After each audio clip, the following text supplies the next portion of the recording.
একবার একজন দরবেশ সাহেব রাস্তা দিয়ে যাচ্ছেন, প্রতিমধ্যে তিনি দেখতে পেলেন নদী থেকে এক কলসি পানি নিয়ে এক যুবতী সুন্দরী মেয়ে রাস্তা বেয়ে যেতেছে। দরবেশ সাহেব দাঁড়ায় গেলেন আর ওই যুবতীর দিকে এক নজরে তাকায় আছেন, চোখে পলক দেয় না। এরপরে যুবতী থমকে দাঁড়ায় গেল। আধা বুড়া মানুষ, দাড়ি অর্ধেক পাইকে গেছে, দেখতে দেখায় খুব বুজুর্গ মানুষ, কিন্তু রাস্তায় আমার একা পায়া এমনি করে তাকিয়ে আছে আর চোখ দিয়েও তো পানি পড়ে। ব্যাপারটা কি? দরবেশ কান্দে কেন? প্রতিমধ্যে আমাকে একা পেয়ে দরবেশ কাঁদে কেন, তাকিয়ে আছে কেন? মহিলার চিন্তা জাগলো।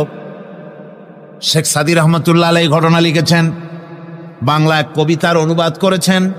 একদা সুখদায়ক প্রমোদা বদন, দর্শন করি মম ঝরিল নয়ন। হেসে কহে সে রূপসী সবিস্ময় মন, কহ দেখি মহাশয় কহ কি কারণ।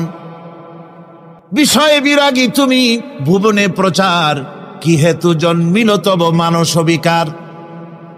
যুবতী মেয়েটি বলছে, ওগো দরবেশ সাহেব, হুজুর সাহেব, আমি একটা যুবতী মেয়ে লোক, রাস্তায় আমাকে একা পেয়ে আপনি আমার দিকে তাকায় আছেন আর কাঁদতেছেন।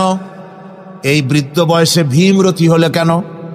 আমাকে দেখে কাঁদেন কেন আর এক নজরে কেন তাকায়ছেন? কারণটা কি? কি কুমতলব আছে?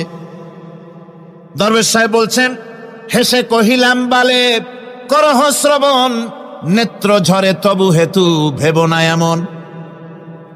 হে রূপসী মেয়ে, তোমার জন্য আমি কান্দি, একথা একবারও চিন্তা করো না। যে শিল্পী রচিল ওই সুধাংশু বদন, তাহার তরে ঝরে নেত্র নয়নে জীবন।